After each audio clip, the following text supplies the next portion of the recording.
Ladies and gentlemen, we often think of life as a series of grand, dramatic battles, wars fought in far-off lands, revolutions that change the course of history. And yet, the most important battle you will ever fight is one you may never see. It takes place not in the open fields, but in the hidden chambers of your heart and mind. It is a battle for your soul. The enemy, if you are wise, will not attack you with a sword or a battle cry. No, the enemy knows that the fiercest battles are not won in the blaze of a single conflict, but in the quiet moments when the smallest decisions are made. That's where temptation lies, waiting patiently, not with loud roars, but with whispers. Temptation is not a sudden assault, it is a gentle persuasion. It is the invitation to ignore the moment, to lose ourselves in distractions. When we are not paying attention, when our thoughts are scattered and our hearts discontent, the enemy strikes, offering us trivial comforts, feeding our hunger for novelty, our thirst for ease. The problem, you see, is not that we are tempted to do wrong. It is that we are often led away from what is truly good and important by the endless distractions of our day-to-day existence. And it is the smallest of choices that matter most. The decision not to engage in a difficult conversation, the choice to ignore the stillness that calls us to reflect, the moment we decide that just one more. Indulgence won't matter. All of these are the cracks through which our true selves can slip away unnoticed. It is in the small, seemingly insignificant choices that we make or break our character. One of the greatest tools the enemy has at his disposal is distraction. The noise, the busyness of life, these things prevent us from truly seeing what is happening. The clamor of the world drowns out the quiet voice of reason, the voice that might lead us to something better, something lasting. If he cannot make us evil, he will make us too busy to notice the good.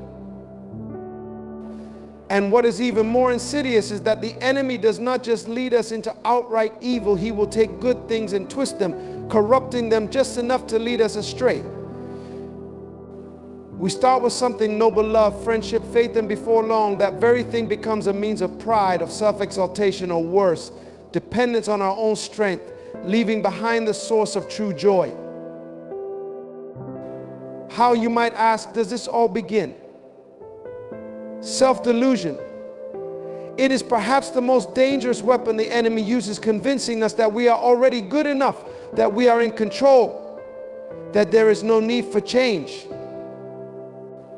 This self-deception slowly rots the soul, for as long as we are blind to our need for growth, we remain fixed in our flaws. And at the heart of all this is pride, the great enemy of humility. It whispers to us that we are better, stronger, wiser, and that others are not worthy of our time or our love. It is a dangerous lie. For in the end, the most destructive thing in our lives may not be our failures, but our own belief in our superiority over others. Even pleasure, something we naturally seek, can be a trap. When we chase after fleeting satisfaction, we abandon the deeper, lasting joy that comes only through truth, self-sacrifice, and love. Pleasure in its purest form is not destructive, but when it becomes our sole pursuit, it leads us to despair. So how do we fight this battle? How do we win? The answer lies in something that the enemy cannot abide: relationship. The relationships we cultivate with one another, and most importantly with the divine, are the source of our true strength. We are not meant to stand alone. It is through our connections, our shared humanity, that we find the courage to resist, the wisdom to choose, and the love to heal. And finally, the greatest weapon we have in this battle is humility. To admit our weakness, to surrender our pride, is to open ourselves to the grace that can change everything. In admitting that we are not in control, that we are in need of help, we find the only true strength that can lead us to victory. So remember, dear friends, the greatest battles are not fought in the open fields, but in the quiet places of your heart. Fight with humility, Resist the distractions and never forget the power of grace. Your soul is worth the struggle. We are all, whether we know it or not, engaged in a battle not of flesh and blood, but of wills and hearts. This struggle, though invisible to the naked eye, is the most profound war of our existence. It is not fought with weapons or armies, but with choices. Every day and every moment we find ourselves caught in a contest, not merely to live, but to live well. And the cost of losing this battle is nothing less than the loss of our true selves. It's easy in the rush of life to forget this battle. Our days are filled with distractions, with tasks and to-do lists, with the constant hum of the world around us. But beneath the surface, in the quiet corners of our minds, there is a deeper reality, a reality where we are drawn toward forces greater than ourselves. On one side, there is the call to truth, to goodness, to the better angels of our nature. On the other, the whispering temptations that promise satisfaction but deliver only emptiness. This battle for our souls is not always dramatic. It does not come in the form of a loud, fiery confrontation or a life-altering crisis. No, more often than not, it arrives in small moments, in the mundane and the routine. The decision to skip that quiet time for reflection, the choice to gossip instead of build, the impulse to take one more step in the direction of pride or selfishness, all of these, in their own way, move us closer to or further from the person we were created to be. And make no mistake, this battle is real. It is the kind of struggle that shapes who we are, not just in grand gestures, but in the countless unremarkable choices we make each day. The danger is that so often we do not even recognize the stakes. We live our lives as if everything is incidental, as if the path we walk is nothing more than a series of random steps. But every step matters. Every thought, every action, no matter how small, is part of the fabric of who we are becoming. We often think of good and evil in terms of the dramatic, the obvious, the heroic versus the villainous, the clear line between right and wrong. But the truth is that evil often wears the guise of the ordinary. It is not always a monster lurking in the dark. Sometimes it is the quiet voice inside us telling us that our little indulgences won't matter, or that we have more important things to worry about than our inner lives. And goodness too is often quiet. It doesn't announce itself with trumpets. It grows slowly like a seed in the earth, unnoticed at first but full of potential. It comes not in sudden heroic gestures, but in the faithful, consistent acts of love, patience, and humility. We are called to be aware, to engage fully in the battle, to recognize that every moment is pregnant with significance. For the enemy of our souls, though he is not visible to us, is tirelessly at work. He doesn't attack us in obvious ways. Rather, he seeks to wear us down, to lead us step by step away from the light. His goal is not to make us outwardly evil in an instant, but to dull our senses, to wear us down until we no longer even care about the good, until we forget the truth of who we are and why we are here. This battle does not need to be fought alone, for we are not left powerless in it. We have within us the capacity for great strength, not through our own efforts, but through the grace that sustains us. Yet we must choose to engage in the battle, to be awake, to be alert, to see the quiet war raging beneath the surface of everyday life. The world, with all its noise and distractions, will try to convince us that we are free to live without such concerns. But deep down, we know that the fight for our souls is the most important thing we will ever do. It is not a battle we choose, but one we must face nonetheless. It is in this awareness, in this vigilance, that we begin to see the true nature of the struggle. It is not about avoiding grand, dramatic moments of evil. It is about keeping our hearts tuned to the small, almost imperceptible ways in which we are drawn away from the good. And it is in those small, quiet moments that the deepest and most lasting victories are won. For it is not the big decisive moments that define us, but the little ones, the decisions that seem insignificant in the moment, but which, over time, shape the course of our lives. So we must ask ourselves, what kind of person do we want to become? What choices will we make in the quiet of our own hearts, when no one is watching, but when everything that matters is at stake? In this battle for our souls, there is no neutral ground. Every moment is an invitation to move toward what is good, true, and beautiful, or to be lured away into something hollow and false. This, then, is the battle we face, not one of grandiose victories or stunning defeats, but the quiet, relentless contest for our hearts. And it is a battle worth fighting with everything we have. Temptation is not always what we think it is. We often imagine it as a dramatic, irresistible force, an overtly evil, dark presence pulling us toward ruin with promises of glory and power. But the reality is far more subtle, far more insidious. Temptation does not always come with fire and brimstone. More often, it arrives softly, gently, like a whisper that seems harmless at first, so small, so insignificant, that we almost fail to notice it. It is a voice that begins with a suggestion, a question: what harm could there be? It doesn't present itself as a force of absolute evil, but as a shadow of something good, twisted just enough to lead us astray. The true nature of temptation is not in its grand gestures, but in its quiet persistence, its ability to slowly, almost imperceptibly, draw us away from the path we are meant to walk. It does not demand our allegiance all at once. No, it starts by simply inviting us to look away, to turn our attention elsewhere, to let go of the higher things that we know to be true.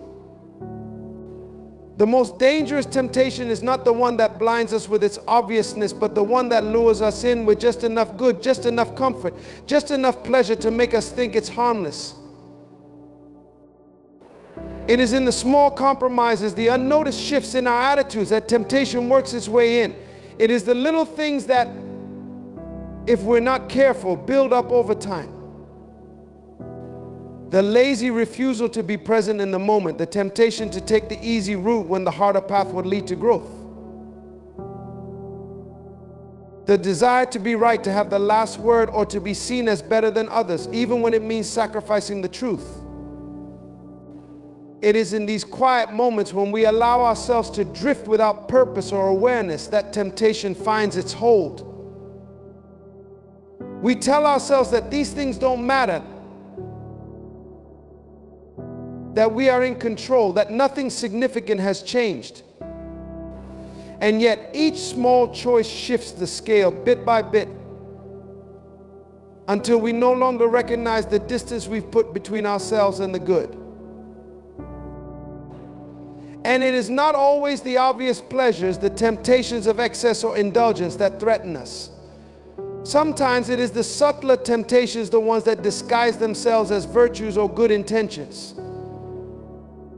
The temptation to be busy for the sake of feeling important, to fill our days with action rather than with purpose. The temptation to settle for being good enough when we are called to greatness.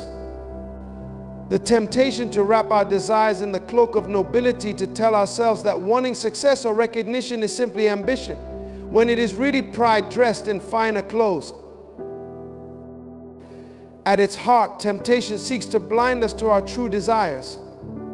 It wants to separate us from our deepest longings, the ones that lie at the very core of our being, the desires for love, for truth, for meaning.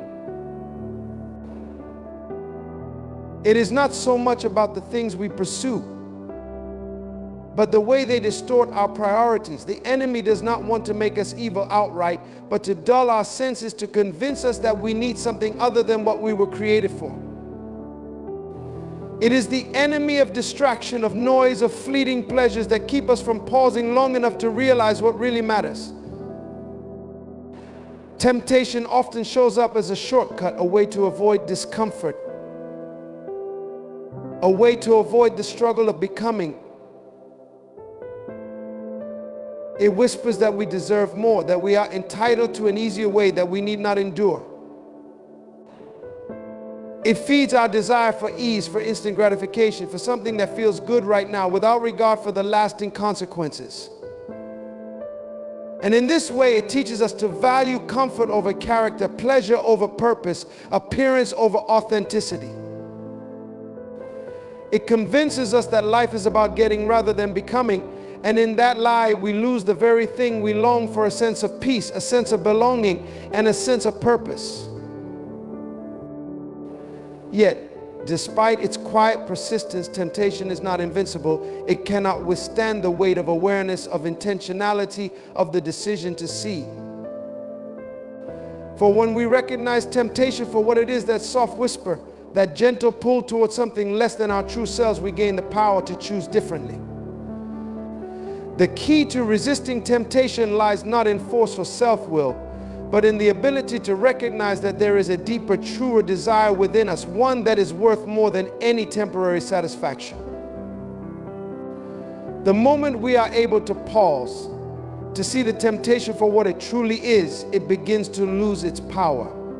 It is in this moment of awareness, this decision to choose something higher, that the battle begins to shift in our favor. Temptation at its core is not about our inability to resist pleasure or sin. It is about our failure to remember the greater good that lies before us. It is about our forgetfulness, our tendency to settle for less when we are capable of so much more. And the more we choose the higher path, the more we lean into that truer desire within us, the one that yearns for love, for truth, for meaning, the easier it becomes to recognize temptation for what it is: a fleeting shadow, a false promise that cannot deliver what it promises. The nature of temptation then is not in its power to overwhelm us, but in its ability to distract us from the greater power within us. And as long as we are vigilant, as long as we hold fast to the knowledge that there is something higher to strive for, the temptation will lose its hold. Because once we see what is truly at stake, the beauty, the freedom, the life that awaits us when we choose the good, temptation's voice becomes a distant echo, a mere whisper that we can ignore. It is not the strength to fight against it that will save us. It is the awareness of the far greater treasure that we are meant to seek. It is often said that great journeys begin with a single step. Yet the deeper truth is that most of life's journeys are made up not of one grand, defining moment, but of the countless small steps we take one after another in the quiet of our everyday lives. These small choices, seemingly insignificant in the moment, are the very things that shape our character, our future, and our destiny. How often do we pause to consider that the path we are on today was carved by the choices we made yesterday? We tend to think of life as a series of monumental decisions, of turning points that change everything. But in reality, it is the small, seemingly inconsequential choices that over time accumulate and determine the direction of our lives. The choice to rise early or to stay in bed a little longer. The choice to speak kindly or to let a harsh word slip. The choice to listen or to talk over someone. These little decisions made again and again create a rhythm, a pattern, and over time, a destiny. We might convince ourselves that a single choice here or there doesn't matter. We may think, what harm could it do to skip my morning walk today? What difference does it make if I let that little irritation pass without addressing it? But the truth is that every single choice carries weight. Like drops of water carving a canyon over the years, the seemingly insignificant decisions we make each day leave an indelible mark on who we are becoming. It is not that any one choice will determine the course of our lives, but that all of them taken together form a picture of our character, a mosaic of our hearts. The subtlety of these small choices is what makes them so powerful. Temptation doesn't always knock at our door with a heavy hand, demanding we choose between good and evil. More often, it knocks gently, inviting us to take the easier route, the more comfortable route, the one that doesn't ask too much of us in the moment. It offers a fleeting pleasure, a small indulgence, a moment of comfort, and it is so easy, so natural to take it. After all, what harm is there in one extra piece of cake, one more hour of procrastination, one more dismissive glance at someone who needs our attention? But the danger lies not in any single choice, but in the cumulative effect of those small choices over time. A single decision may not alter the course of our lives in any dramatic way, but it is the pattern of decisions that defines us.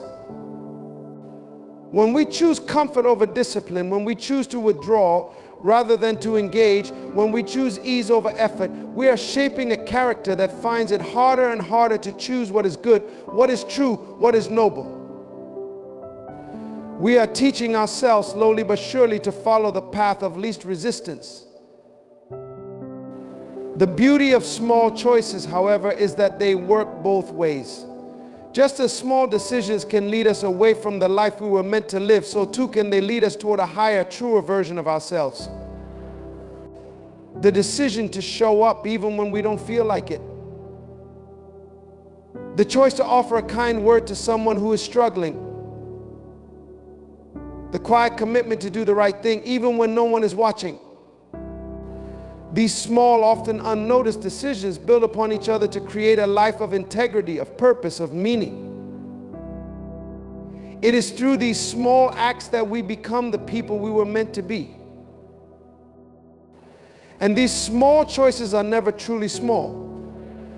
They are the threads that weave together the fabric of our character. Every decision, no matter how trivial it seems in the moment, is an opportunity to build something that lasts. The way we respond to a minor annoyance is not just about that moment, it is an expression of how we have been shaping our heart over time. The way we treat others, the way we manage our time, the way we care for ourselves, these choices determine the kind of person we are becoming.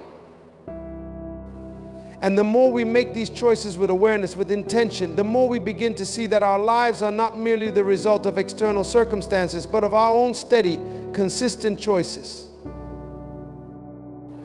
We often find ourselves overwhelmed by the idea of making a great change in our lives, of taking a dramatic leap towards something better.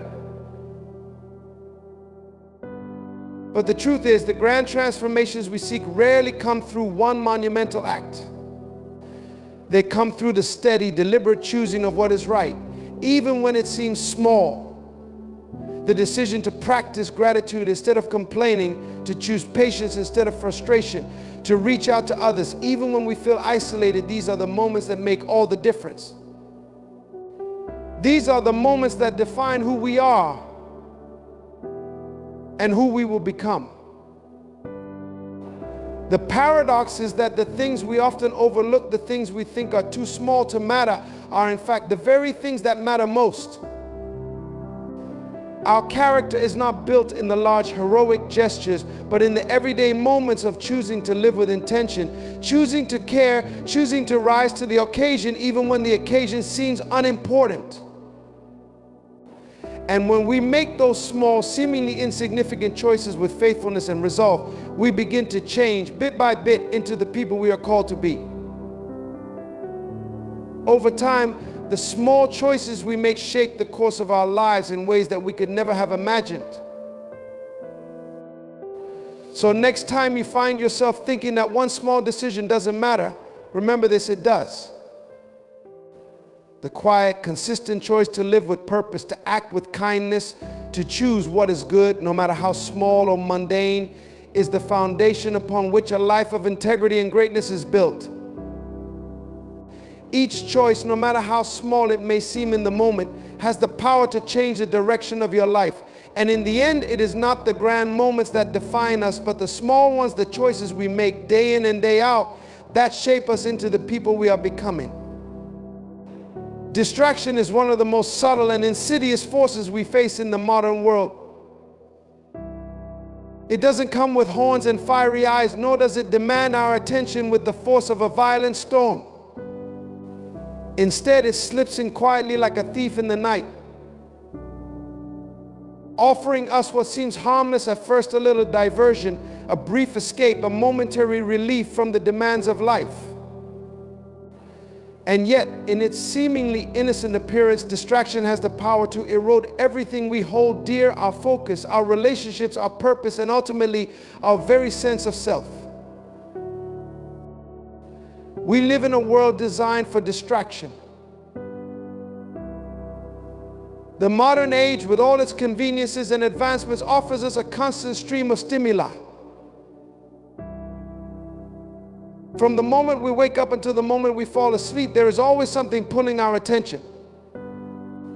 The phone vibrates with a new notification, the TV beckons with its endless entertainment, the email inbox piles up with demands, the chatter of voices on social media drowns out the quiet whispers of our hearts. We are perpetually surrounded by noise, both external and internal. And in this sea of distraction, we struggle to hear the still, small voice within us that calls us to something higher. But the danger of distraction is not merely that it steals our time, it also steals our ability to be truly present. We become so accustomed to jumping from one thing to the next, to moving from task to task without ever fully engaging, that we forget what it means to focus, to be fully in a moment, to experience life rather than just pass through it. Our minds, once sharp and clear, become muddled and scattered like a river overrun with debris.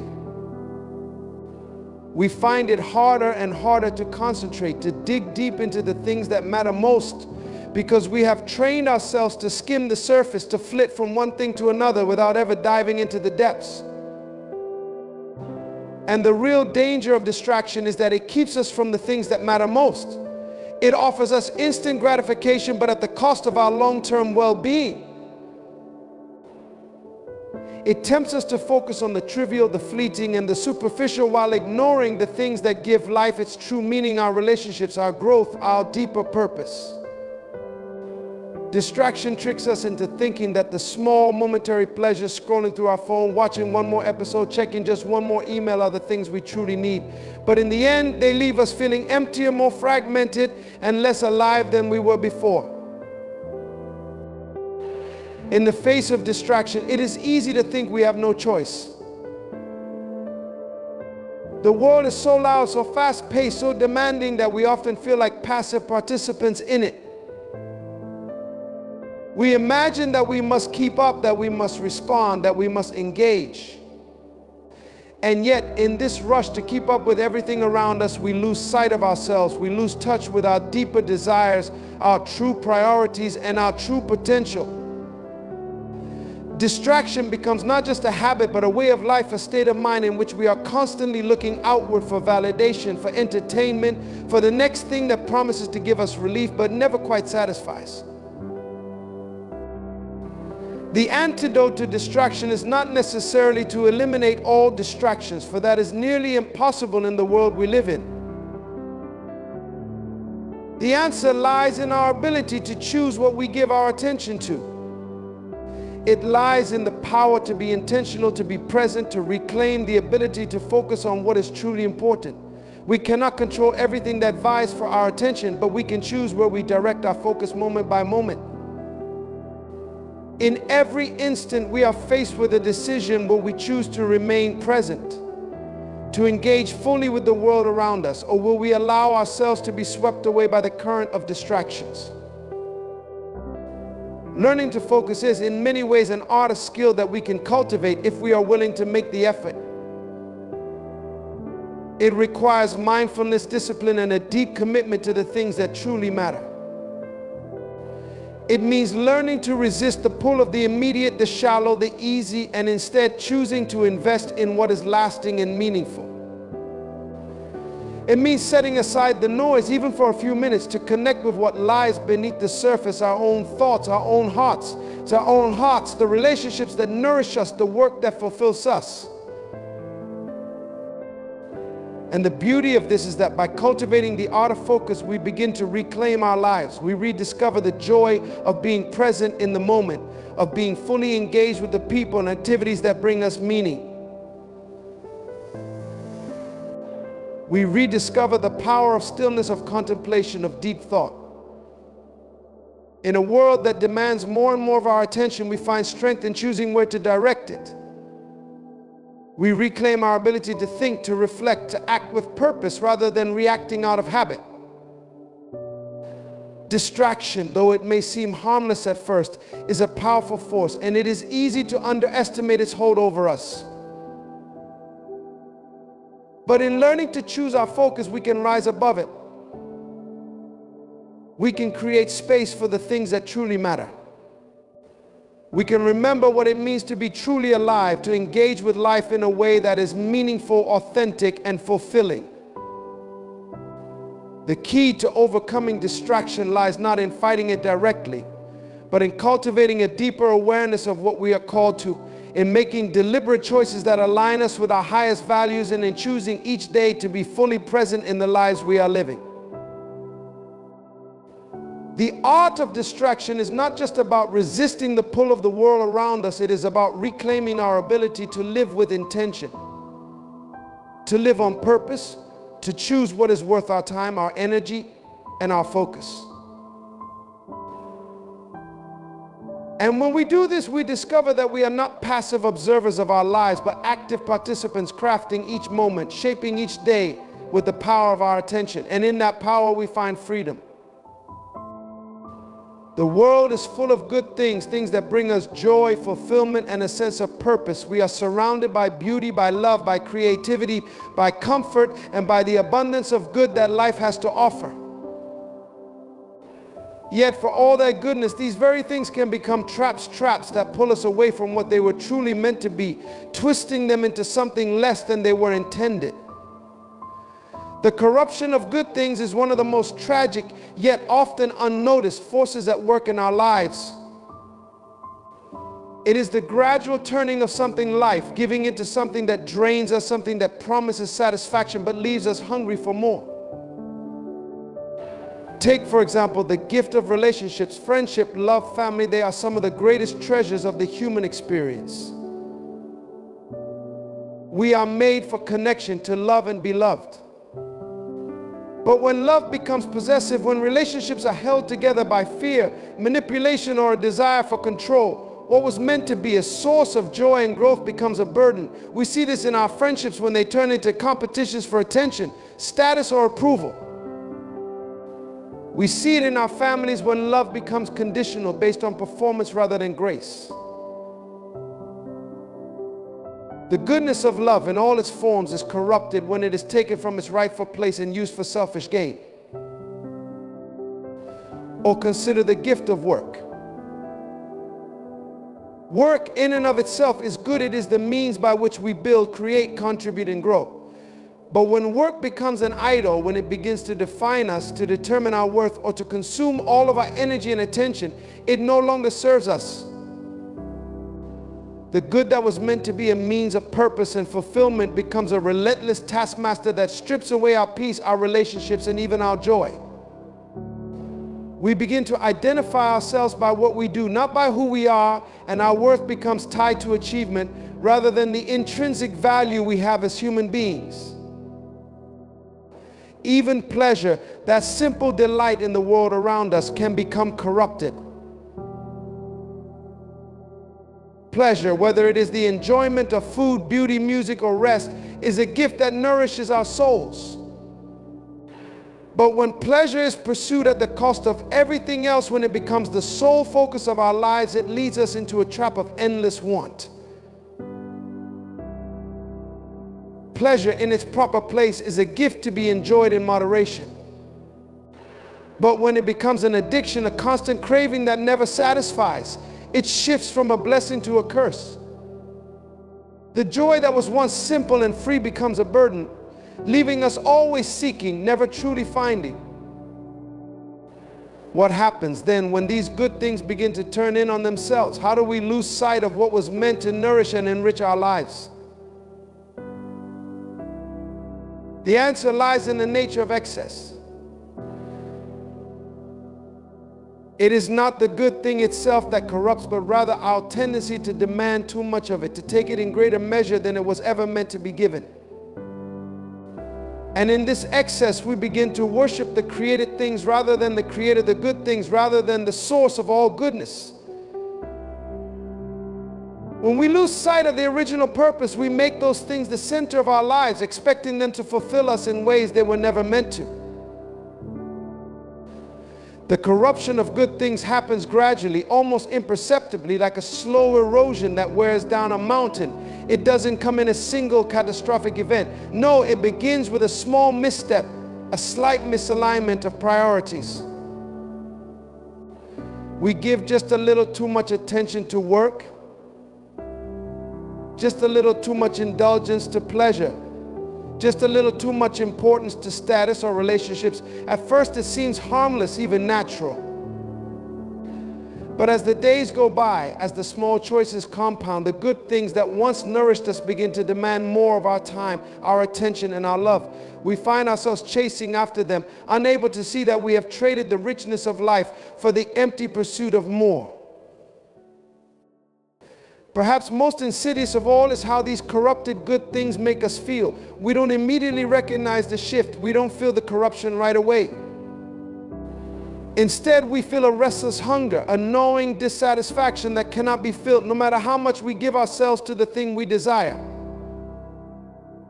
We think we need more of it or a better version of it. But in truth, what we need is less of it, a return to balance, a return to the understanding that the good things in life are meant to complement our souls, not consume them. This is where the danger lies, in our inability to discern when the good things are becoming idols, when they are no longer serving us but rather ruling over us. When we begin to look to them for fulfillment, for identity, for meaning, we forget that their true purpose is to point us back to something greater, something deeper. Relationships are not meant to fulfill every need within us. Work is not meant to define who we are. Pleasure is not meant to be the ultimate goal. These things are gifts to be enjoyed, to be stewarded, to be shared. But they are not the source of life itself. The corruption of good things happens when we forget their rightful place. It is when we elevate them to the center of our lives, when we allow them to become the thing, rather than a means to something greater. And in that shift, what was meant to bless us begins to bind us. It becomes a weight we can no longer carry, a hunger that we can never quite satisfy. Yet, even in this, there is hope. The first step in reclaiming the goodness of life is to remember that the source of all goodness is not in the created things themselves, but in their creator. When we refocus our hearts, when we reorient our desires toward the source of all that is good, the corrupted things can return to their rightful place. Work can become a means of serving others. Relationships can become a source of mutual joy and grace. And pleasure can once again be a simple and beautiful gift. Good things are not the problem. They were made for us to enjoy. But when we place them in the wrong place, when we allow them to consume us rather than enrich us, we miss the point of life itself. To restore the goodness of life is not to reject these things, but to understand their proper place, their true purpose, and to hold them with gratitude and humility, knowing that they are but reflections of something far greater. Self-delusion is one of the most dangerous forces within us because it is so deeply entwined with our very sense of self that we often cannot see it for what it truly is. We are all familiar with the concept of delusion, that false belief that distorts reality. But what makes self-delusion so insidious is that we are the ones who create it, and we are the ones who live with it, often without even realizing it. It is the mind's way of protecting itself from discomfort, from the truth we fear or the truth we simply do not want to face. It allows us to continue in habits, patterns, and beliefs that feel safe, comfortable, or familiar even when they are hurting us or holding us back. The power of self-delusion lies not in the lie, it's not in the lie itself, but in our ability to deceive ourselves into thinking that we are not deceived. We see self-delusion in all areas of life. It's the person who convinces themselves that they'll change tomorrow, that they'll start eating healthier, exercising, or working on their dreams tomorrow. It's the person who tells themselves that they can keep living in the comfort of their current situation, even though deep down they know they are meant for something more. It's the person who justifies their bad behavior by blaming others or by telling themselves they had to do it. It's the belief that we are doing everything we can to improve, when in reality we have barely scratched the surface. Self-delusion hides in the little excuses we make, in the lies we tell ourselves to avoid facing the truth that would change us.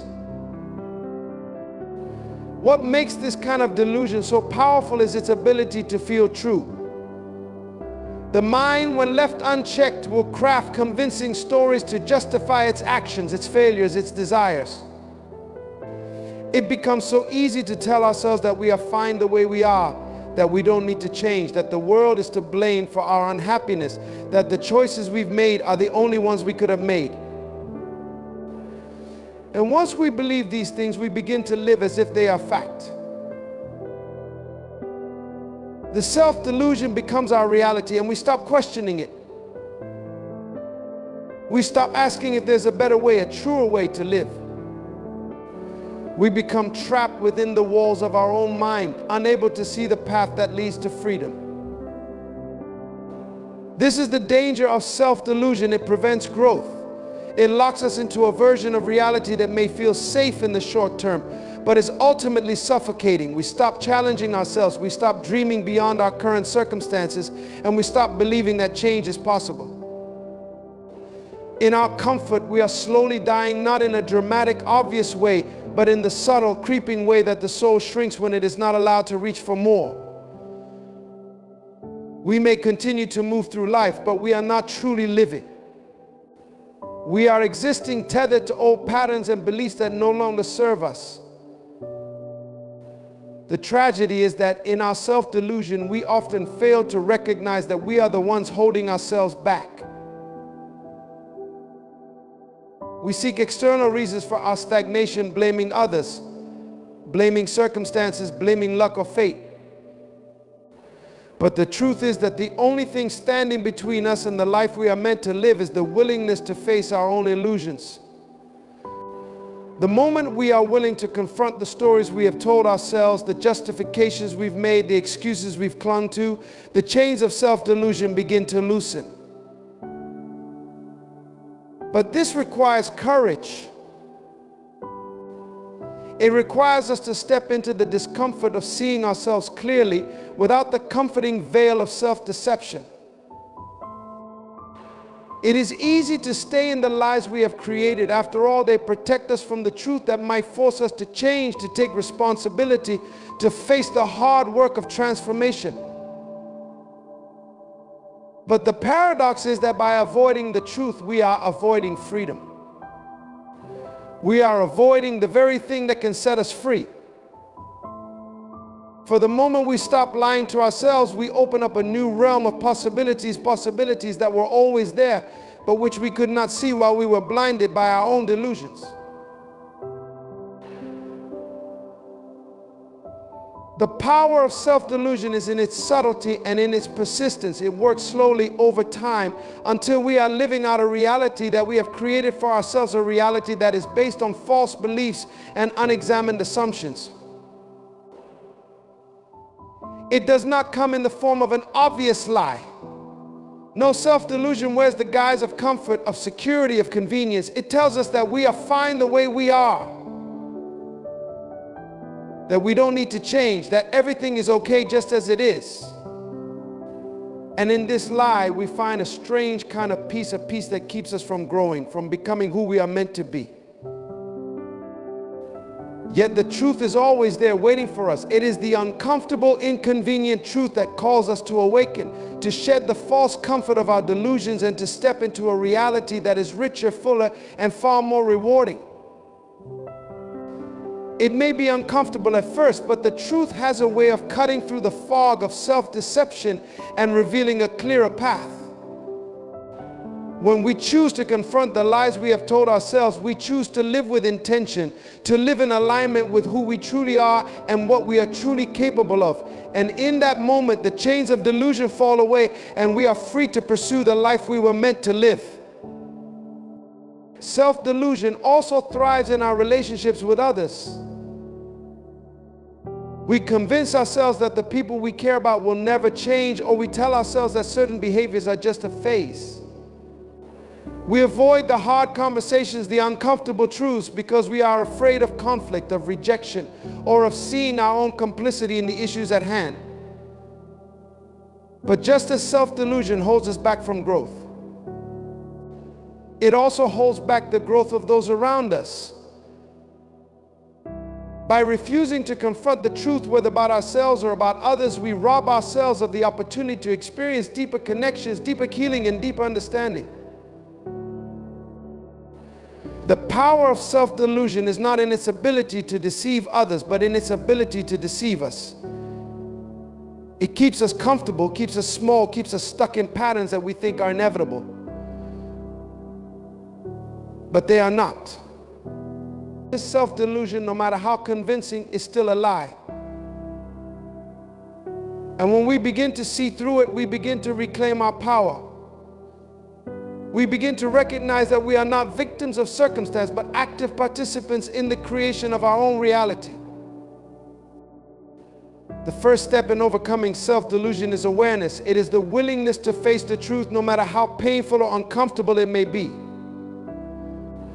It is the courage to question our own assumptions, to challenge our own beliefs, to examine the stories we have told ourselves and ask whether they are truly serving us. Only then can we begin to break free from the chains of self-deception and live fully, authentically, and without fear.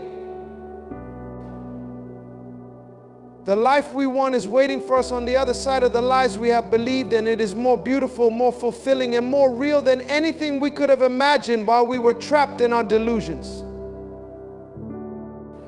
In the end, the power of self-delusion lies not in the falsehoods themselves, but in our willingness to believe them. It thrives when we choose comfort over clarity, convenience over courage, and avoidance over confrontation. But the truth is always there, waiting for us to face it, waiting to set us free from the lies that bind us. Once we step out from behind the veil of self-deception, we begin to see the world and ourselves as we truly are. We begin to realize that growth is not just possible, but inevitable when we are willing to confront the truth. So let us not be content to live in the shadows of our own making. Let us instead seek the light of self-awareness, of honesty, and of courage. Let us face the hard truths not with fear, but with the hope that they will lead us to something greater, a life of authenticity, purpose, and fulfillment. The truth may be uncomfortable, but it is always, always liberating. And in embracing it, we find the freedom to live fully, to love deeply, and to become the people we were always meant to be. Let us choose truth over illusion, and in doing so, let us discover the life that awaits beyond the delusion.